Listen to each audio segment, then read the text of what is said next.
சேது ஈஸ்வரி கிட்ட, சின்னம்மா செலவுகள் எல்லாத்தையுமே கொஞ்சம் பார்த்து கம்மியாகவே போடுங்க. அவளால் பணத்தை அதிகமாக கட்ட முடியாது. அப்புறம் நீங்கள் எல்லா செலவும் ஆனதுக்கப்புறமா முதல்ல என்கிட்ட வந்து சொல்லுங்கள். நான் எப்படி என்னென்னு பார்த்துட்டு அதுக்கப்புறமா தமிழ்ச்செல்வி கிட்ட போய் சொல்லிக்கிறேன் அப்படின்னு சொல்ல, ஈஸ்வரியும் சேதிக்கிட்ட சரி சரின்னு சொல்லிட்டு எல்லாத்துக்குமே தலையாட்டிக்கிட்டு இருக்காங்க. இதை பார்க்குற சிதுவும், அம்மா என்னம்மா அவன் தான் வந்து முட்டாள்தனமாக பேசிக்கிட்டு இருக்கானா? நம்ம இதை வச்சு தான் தமிழ்ச்செல்வியை பழி வாங்கணும். உனக்கு ஞாபகம் இருக்கா இல்லையா? அடியே, அதை எப்படி நான் மறப்பேன்? அந்த தமிழ்ச்செல்வியை அசிங்கப்படுத்துறதுக்கு என் கையில் ஒரு ஆயுதமே கிடச்சிருக்கு. அதை போய் வீணடிப்பேனா? இந்த சேதுவை எப்படி சமாளிக்கணும்னு எனக்கு நல்லா தெரியும். அதை நான் பார்த்துக்கிறேன். முதல்ல நான் சொன்னது எல்லாத்தையுமே போட்டல, அப்புறம் இதை போடு அதை போடு அப்படி இப்படின்னு நிறைய செலவுகளை போட்டு, அம்மா 15 லட்ச ரூபா வருதுமா, இதில் பாதி 7.5 லட்சம் அவளால் கட்டவே முடியாதுமா. சூப்பர்மா நீ.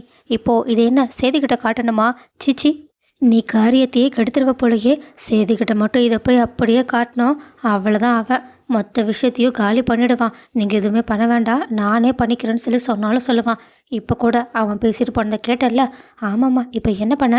சேதுவுக்கு நம்ம தனியாக வேறு லிஸ்ட்டை கொடுத்துக்கலாம். ஆனால் இப்போது நான் சீக்கிரமாக தமிழ்ச்செல்வியை போய் பார்த்து அவளோட முகத்தோட ரியாக்ஷன் எப்படி இருக்குன்னு பார்க்கணும். வா வா சீக்கிரம் போகலான்னு சொல்லிட்டு தமிழ்ச்செல்வியோட வீட்டுக்கு போயிட்டு, இந்த 15 லட்ச ரூபா செலவாகுன்ற விஷயத்த சொல்லி, உன்னால் இதை கொடுக்க முடியுமா முடியாதா அப்படின்னு கிண்டலோட கேட்க, தமிழ்ச்செல்வியும் என் பிள்ளையோட காது கொத்துக்கு நான் பாதி பணத்தை கொடுக்குறேன்னு சொல்லிட்டேன். அதுபடி நான் கண்டிப்பாக கொடுத்துருவேன் அப்படின்னு அவங்க கோவத்தோடு உள்ளே போகிறாங்க.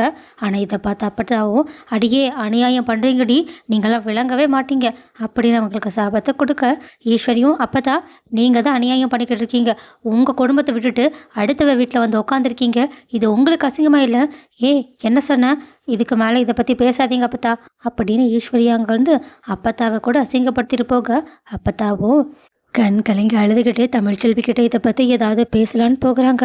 ஆனால் தமிழ்ச்செல்வியும் யார்கிட்டயோ சீரியஸாக ஃபோன் பேசிக்கிட்டு இருக்காங்க. அதுவும் ஃபோன் பேசி வச்சதுக்கப்புறமா அவங்க ரொம்ப மனசு கஷ்டத்தோட மீனாட்சியவே ஒரு மாதிரி பார்த்துக்கிட்டு இருக்காங்க. இதை பார்த்துட்டு அப்பத்தாவும் அங்கேருந்து போக, ஆனால் தமிழ்ச்செல்வியோட அம்மாவும் தமிழ்ச்செல்வி கிட்ட போயிட்டு, என்னடி பண்ணிக்கிட்டு இருக்க? இதுக்கு மேலேயும் நம்மளாலலாம் இந்த பணத்தை கொடுக்க முடியாதுன்னு நம்மளே சொல்லிடலாண்டி. அம்மா, நம்ம இதை சொல்லணும் தான் எல்லாரும் எதிர்பார்த்துக்கிட்டு இருக்காங்க. அவங்களுக்கு வாய்ப்பு கிடைக்கும் போதெல்லாம் ஊர் முன்னாடி நம்மளை அசிங்கப்படுத்தணும் தான் அவங்க நினச்சிக்கிட்டு இருக்காங்க. ஆனால் அதுக்கு கண்டிப்பாக நான் சம்மதிக்க மாட்டேன். என் கௌரவத்தை காப்பாற்ற எனக்கு தெரியும். நான் இந்த பணத்தை கண்டிப்பாக கொடுத்துருவாம்மா. தயவு செஞ்சு இதுக்கப்புறம் யாரும் இதில் தலையிடாதீங்க அப்படின்னு சொல்லிட்டு அவங்க கோவத்தோடு இருக்காங்க. இதை பார்த்துட்டு மொத்த குடும்பமும் சோகத்தோடு இருக்க, நைட்டு கூட தமிழ்ச்செல்வி சரியாக சாப்பிட மாட்டேங்கிறாங்க. அப்போதாவோ தமிழ்ச்செல்வி கிட்ட பேசலாம்னு சொல்லிட்டு போக பார்க்க, ஆனால் ரூம்குள்ளே தமிழ்ச்செல்வியும் தூங்கிக்கிட்டு இருக்க மீனாட்சியோட காலை பிடிச்சி கதறி அழுதுகிட்டு இருக்காங்க. அவங்க அழுகிறதுலேருந்தே அவங்களோட மனசுக்குள்ளே எவ்வளோ துக்கம் இருக்குன்றது அப்பத்தாவுக்கு புரிஞ்சிடுது. அதனால அப்பத்தா ஏதோ ஒரு முடிவை மனசுக்குள்ளே எடுக்கிறாங்க. பட் அவங்க என்ன எடுக்கிறாங்கன்னு இப்போ நமக்கு தெரியல. ஆனால் அடுத்த நாள் தமிழ்ச்செல்வி அவங்களோட குடும்பத்தில் இருக்கவங்க எல்லாரையுமே கூப்பிட்டு, இதில் 7 லட்ச ரூபா பணம் இருக்குது, இதை இந்த செலவுக்காக நீங்களே அவங்க கிட்ட கொடுத்துருங்கன்னு சுகத்தோடு போக பார்க்க, அப்பத்தாவும், அடியே இவ்வளோ பணம் உனக்கு ஏதுடி?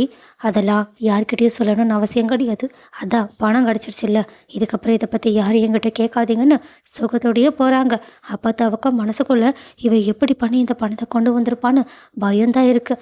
அதே நேரத்தில் இந்த மாதிரி தமிழ்ச்செல்வி கஷ்டப்படுறதுக்கான காரணம் அவளுங்க தானே. அவங்க குடும்பத்தை நான் சும்மா விட மாட்டேன் அப்படின்னு சொல்லிட்டு அப்பத்தா இப்போ பஞ்சாயத்தை கூட்டுறாங்க. பஞ்சாயத்தில் வந்த ராஜாங்கமும் சேதுவும், என்னாச்சு அப்பத்தா? என்ன ஏதாவது பிரச்சனையா என்ன? ஆமாம், பிரச்சனை தான். இந்த குடும்பமே எங்களுக்கு பிரச்சனையாக தான் இருக்குது.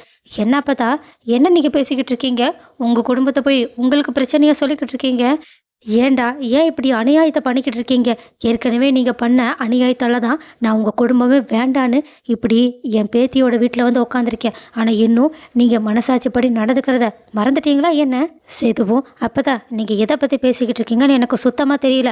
இந்தாங்கடா, இந்தாங்க தமிழ்ச்செல்வியோட கௌரவத்துக்கு நீங்கள் விலை பேசின விலை இங்கே இருக்குது அப்படின்னு 7 லட்ச ரூபாய் பணத்தை எடுத்து அவங்க முன்னாடி வைக்க, சேதுவும் ஒன்றுமே புரியாத மாதிரி பார்க்குறாங்க. ஆனால் அப்பத்தாவும், இவளால் ஒன்றுமே பண்ண முடியாது, இவளை அவங்கள ஊர் முன்னாடி அசிங்கப்படுத்தணுன்றதுக்காக தானடா இந்த காது குத்து விழாவுக்கு 15 லட்ச ரூபாய் செலவு பண்ணுறேன்னு சொல்லிட்டு நீங்கள் லிஸ்ட் எல்லாத்தையும் போட்டு வச்சுருக்கீங்க. ஆனால் பாருங்க, என் பேத்தி உங்கள் திட்டம் எல்லாத்தையுமே தவிடுபடியாக்கிட்டா இப்படி கேவலமான குடும்பத்துலையா நான் இவ்வளோ நாளாக வாழ்ந்துக்கிட்டு இருந்தேன்னு எனக்கே அசிங்கமாக இருக்குது. ஏண்டா நான் உங்களெல்லாம் இப்படி தான் வளர்த்தனா? இப்படி முடியாதவங்க கிட்டேருந்து இல்லாதவங்க கிட்டேருந்து அவங்களோட கௌரவத்தை பறிக்கணுன்றதுக்காக இப்படியா சதித்திட்டம் தீட்டுவீங்க அப்படின்னு சொல்லி அப்பத்தாவே ஒரு நிமிஷம் கண் கலங்கி ஆள. இதை பார்த்துட்டு ஊர் பெரியவங்களும், என்னங்கய்யா நீங்கள் என்ன பண்ணிக்கிட்டு இருக்கீங்க? அந்த பொண்ணால் முடியாதுன்னு உங்களுக்கு நல்லா தெரியும். பாவம், ஸ்கூல் ஃபீஸ் காலேஜ் ஃபீஸ்ன்னு எதுவுமே கட்ட முடியாமல் அந்த குடும்பமே எவ்வளோ கஷ்டப்பட்டுட்டு இருந்துச்சுன்னு இந்த ஊருக்கே தெரியும். ஆனால் இது எல்லாத்தையுமே தெரிஞ்சதுக்கு அப்புறமாவும் நீங்கள் காது குத்துக்கு 15 லட்ச ரூபாவை செலவு பண்ணணும்னு என்ன அவசியம் இருக்குது? பக்கத்தில் இருந்த ஊர் பொதுமக்களும் அவசியம் இருக்க தானே செய்யுது. அப்போ தானே அந்த பிள்ளையையும் அவங்களோட குடும்பத்தையும் அசிங்கப்படுத்தலாம். பண திமிரில் தான் இவங்க எல்லாரும் இப்படி ஆடிக்கிட்டு இருக்காங்க.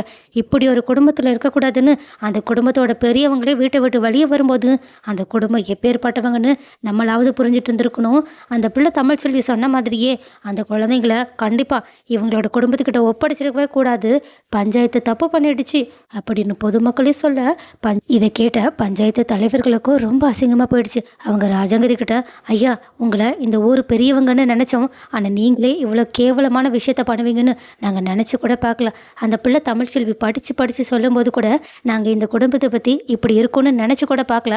ஆனால் நடக்கும்போது தானே தெரியுது, எல்லாரும் வெளிரூபத்துக்கு நல்லவங்களை தெரிஞ்சுக்கிட்டு உள்ளுக்குள்ளே இவ்வளோ அழுக்க வச்சுக்கிட்டு இருக்கீங்களே, உங்களுக்காக நாங்கள் இவ்வளோ நம்பி ஓட்டு போட்டோன்னு எங்களுக்கு அசிங்கமாக இருக்குது அப்படின்னு சொல்ல, ராஜாங்கமும், இங்கே பாருங்கள் நீங்கள் எதை பற்றி பேசிக்கிட்டு இருக்கீங்கன்னு எனக்கு ஒன்றும் புரியல. முதல்ல 15 லட்ச ரூபாய் பணத்தை தாங்கன்னு யார் உங்ககிட்ட கேட்டாங்க? நாங்கள் 15 லட்ச ரூபாய் செலவு பண்ணுறதா ஒரு யோசனையிலேயே கிடையாது. நாங்கள் ஏற்கனவே இந்த விஷயத்தை எவ்வளோ கம்மியான பைசால செய்ய முடியுமோ அப்படி தான் நாங்கள் பார்த்து வச்சுருக்கோம்.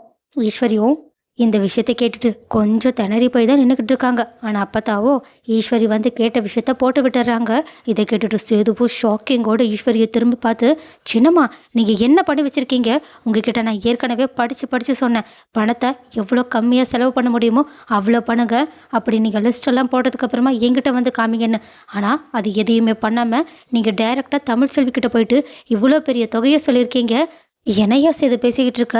நான் தமிழ்ச்செல்வியும் கலந்து பண்ணுறதுனால தான் கம்மியாகவே போட்டேன். 15 லட்ச ரூபாய் நமக்கெல்லாம் ஒரு பெரிய பணமா என்ன? ஆமாம், நமக்கு பெரிய பணம் இல்லை தான், ஆனால் அவளுக்கு அது மிகப்பெரிய தொகை. அது தெரிஞ்சிருந்தும் நீங்கள் இப்படி பண்ணுறீங்கன்னா அவளை பழி வாங்குறதுக்காக தான் நான் பண்ணிக்கிட்டு இருக்கீங்க அப்படின்னு கேட்க, ஈஸ்வரியும், ஆமையா அப்படியே கூட வச்சுக்கோ, என்ன இருந்தாலும் நீ அவளுக்கு இப்படி பறிஞ்சு பேசுறதுலாம் கரெக்டாக இருக்காது. அதே நேரத்தில் உனக்கு கல்யாணம் ஆயிடுச்சு, உனக்குன்னு ஒரு பொண்டாட்டி இருக்கா, அவளை பற்றி நீ யோசிக்கவே மாட்டேங்கிற. ஒரு வருஷம் அவளை தள்ளியே வச்சிருக்க, நீ எதுக்காக அப்படி பண்ணணும்? அப்போனா உன்னோட மனசுக்குள்ளே இன்னும் இந்த கேடுகிட்ட தமிழ்ச்செல்வி தானே இருக்கா, அதனால தான் அவளை அசிங்கப்படுத்தணும்னு என் அண்ணன் பொண்ணுக்காக நான் நினச்சேன். அதில் என்ன தப்பு இருக்குது அப்படின்னு ஒரே நிமிஷத்தில் சேதுவை பற்றி ரொம்ப கேவலமாக பேசுகிற மாதிரி பேசிடுறாங்க.